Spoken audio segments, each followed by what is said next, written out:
ఇగో ఇది అసలు ముచ్చట. ఎన్నికల తర్వాత మహిళలకు 2500 వి హనుమంతరావు ఏమంటాడు చూసిరా? ఎన్నికల తర్వాత ఇస్తాడట, నమ్ముదామా? లోకల్ బాడీ ఎన్నికల తర్వాత మహిళలకు 2500 అందించేందుకు ప్రభుత్వం చర్యలు తీసుకుంటుంది. 2 ఏళ్ల కాంగ్రెస్ ప్రభుత్వ పాలనలో ఇచ్చిన 6 గ్యారంటీలను దాదాపుగా అమలు చేశాం. మిగిలింది మహిళలకు 2500 హామీ మాత్రమే. లోకల్ బాడీ ఎలక్షన్ తర్వాత దాన్ని పూర్తి చేస్తాం. ఇచ్చిన హామీలను నిలబెట్టుకుంటామంటూ ఈ హనుమంత్ అన్న నెంబర్ ఉంటే బాగుంటుండే. వి హనుమంత్ అన్నది మరి 2500 ఇస్తారా? మరి గ్యారంటీ మరి నిజంగా నేను నమ్మచ్చా? ఎందుకంటే తులం బంగారం అయితే మాతో కాదని చెప్పిండ్రు. ఆయన నోట్ నుంచే చెప్పిండు. మరి కనీసం ఇదన్నా వస్తుందా రాదా? ఈయన నెంబర్ ఉంటే బాగుంటుండే. హనుమంత్ అనేది నెంబర్ వాడాడు అనుకుంటా, మొబైల్ వాడతాడో వాడాడు. ఆయన నేను ఇంటర్వ్యూ కూడా చేసినా కానీ అప్పుడు కూడా గిట్లనే 2500 ఇస్తాడట. నమ్ముమంటారా? నమ్ముదామా? ఒకటైతే నెంబర్ ఉన్నది, ఆ నెంబర్ ఏందో చూద్దాం. నిజంగా ఇంత పెద్ద వార్త వచ్చిందంటే ఇది చాలా గొప్ప విషయం. మరి మొత్తం వాళ్ళే ప్రజలైతే ఎగబడి ఓట్లేస్తారు. మరి ఇట్లా 2500 పెన్షన్ అంటే మామూలు విషయం అయితే కాదు. ఇది ఇంత గొప్ప అవకాశాన్ని ప్రజలు ఎందుకు ఇచ్చిపెట్టుకోవాలి? మరి ఖచ్చితంగా వి హనుమంతరావు సాబ్కి ఒకసారి ఫోన్ చేద్దాం. ఇస్తే మాత్రం నిజంగా గ్రేట్, కాంగ్రెస్ ని మెచ్చుకుంటారు. అరే ఈ నెంబర్ పనిచేస్తలేదు, ఆ నెంబర్ పనిచేస్తలేదు, 222 అని బంద్ అయిపోతుంది. హనుమంత్ అన్న నెంబర్ ఉంటే బాగుంటుండే. నిజంగా మంచి మాట చెప్పిండు, అసలు తీయటి మాట. ఇది మనం వార్త పెద్దగా వేయాలి. అందుకోసానికి మరి ఎట్టి పరిస్థితులలో ల్యాండ్ లైన్ నెంబర్ ఉన్నది ఇంకోటి, దానికన్నా చూద్దాం.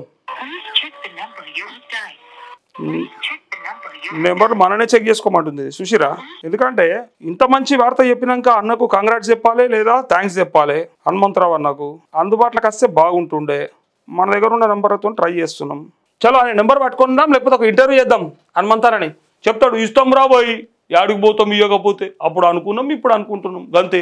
ఇస్తాం, తులం బంగారం ఇవ్వలేదా, ఇది గట్లే ఇస్తాం అని చెప్పి సింపుల్గా అంటాడు. ఆయన మాట గట్టినే ఉంటుంది, మనందరికి ఎరక కదా. లోకల్ బాడీ ఎన్నికల తర్వాత మహిళలకు 2500 అందించేందుకు ప్రభుత్వం చర్యలు తీసుకుంటుంది. 2 ఏళ్ల కాంగ్రెస్ ప్రభుత్వ పాలనలో ఇచ్చిన 6 గ్యారంటీలను దాదాపు అమలు చేస్తాం. దాదాపు చేశారు వీళ్ళు. 6 గ్యారంటీలు చూసారు కదా. ఇక ఎన్నిసార్లు చూపెట్టాలి? ఇక మనకు సిగ్గైతుంది. ఇక చూపించి యాస్ట్ వస్తుంది. ఎందుకు ఇంతగానం అబద్ధాలు చెప్పాలి? ఏం అక్కరా? అరే ఉంటే ఎట్లుండాలి? అవుతుందని చెప్పాలి. ఇప్పుడు ఎన్నికల కోసం ఆడుతున్న నాటకంగా దీన్ని అనుకోరాదా? గత పెద్ద మనిషి అబద్ధాలు ఆడతాడా? ఆయన ముఖ్యమంత్రి అంటే రేవంత్ రెడ్డి అంటే బయట పార్టీలోకి వచ్చిండు. ఆయనకు సిగ్గు లేదు. ఆయన ఖాళీ అబద్ధాలు చెప్పుట్లనే నెంబర్ 1 అయిండు. దాంతోనే ఎన్నికలలో గెలిచిండు. దాంతోనే బయటకు వచ్చి ముఖ్యమంత్రి అయిండు అనుకుందామని ప్రజలు అంటున్నారు. కానీ నువ్వైతే పెద్ద మనిషివి, పీసీసీ అధ్యక్షునిగా చేసినావు, ఇందిరాగాంధీతో పని చేసినవి, రాజీవ్ గాంధీతో కూడా పని చేసినవి. ఇలా వీళ్ళు చెప్పినట్టు నువ్వు కూడా అబద్ధం ఆడితే ఎట్లనే?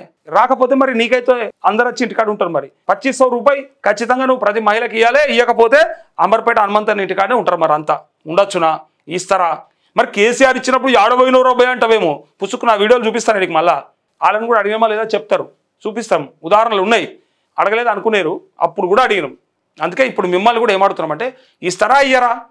ఇస్తామని ఇట్లా ఎందుకు నమ్మబలుకుతురు? బతుకమ్మ పండుగకి అని చీర తెచ్చి మొన్న ఇస్తే నమ్మినమా? నమ్మలేదా? ఇప్పుడు గిరిగా అంతే. ఇప్పుడు మీరు ఏం చెప్తున్నారు? 2500 పక్కా వస్తుంది అంటుడు. వస్తుందా నిజంగానే? అరే ఉన్న పెన్షన్లు పెంచడానికే చేతనైతే లేదంటే, 2000 + 2000 చేసుడే అయితలేదు మనతోనంటే, నిరుద్యోగ భృతి ఇచ్చుడే మనతోనే అయితలేదు అంటే, రైతులకు సరిగ్గా రైతు బంధు వేసుడే మనతోనే అయితలేదంటే, మళ్ళా రాష్ట్రంలో ఉన్న 1,20,00,000 మంది మహిళలకి 2500 రూపాయల చొప్పున పెన్షన్ ఇస్తారు. అలాగే సరే ఒంటరి మహిళ పెన్షన్లు, లేకపోతే బీడీ పెన్షన్లు, లేకపోతే వృద్ధాప్య మహిళ పెన్షన్లు, ఇంకా రకరకాలు తీసేస్తారు అనుకుందాం.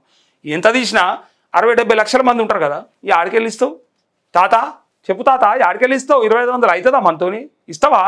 ఇవ్వకపోతే మిమ్మల్ని అడగచ్చునా అని ఇలా రాష్ట్రంలో ఉన్నటువంటి ప్రజలంతా తాత నీకు ఫోన్ చేస్తారు. ఇక నీ నెంబర్ ఉంటే కనుక నిజంగా ఎవరైనా ఉంటే నెంబర్ పెట్టురు కదా, మెసేజ్ పెట్టురు నాకు కూడా. నేను కూడా తాతకు ఫోన్ చేస్తా, హనుమంత్ తాతకి. మరి ఇంత గ్యారంటీగా ఇంత పక్కాగా రేవంత్ రెడ్డిని చూసినాక కూడా, ఒకనాడు రేవంత్ రెడ్డి మీద ఇష్టం ఉన్నట్టు మాట్లాడిందే ఈ తాత. మళ్ళీ ఇలా రేవంత్ రెడ్డి మాటలన్నీ విన్నాక చూసినాక తులం బంగారం యాడైతుంది రాబాయ్ అని చెప్పినాక ఇలా ఇది మాత్రం అవుతుందని చెప్పడానికి ట్రై చేస్తుడు. 2500 రూపాయలు వస్తుందట. నమ్ముదామా? ఎన్నికల తర్వాతనట. అంటే ఈ ఎన్నికల్లో ఓట్లు వేద్దామా? ఎవరికి వేద్దాం? అది ఆలోచించుకోరు. ప్రజలకి తాత అప్పీల్ చేసుకుంటాడు. హనుమంతరావు గారు ఉన్న క్రెడిబిలిటీ పోగొట్టుకుంటుడు. ఆయన రేవంత్ రెడ్డిని నమ్మి ఉన్న క్రెడిబిలిటీ పోగొట్టుకుంటుడు. ఆయన జర మాట మాట్లాడితే కడకుంటుంది. తెలంగాణ మనిషి, తెలంగాణ యాస భాషతో పాటు ఆయన ఎక్కడెక్కడి ప్రజలు కూడా ఇష్టపడతారు. ఆయన కూడా అబద్ధాలు అనడానికి ఏమేడిచింది? గసంటోడు కూడా అబద్ధం ఆడుతుండు. ఆయనకి ఇస్తామని చెప్తుండు. నమ్ముదామా?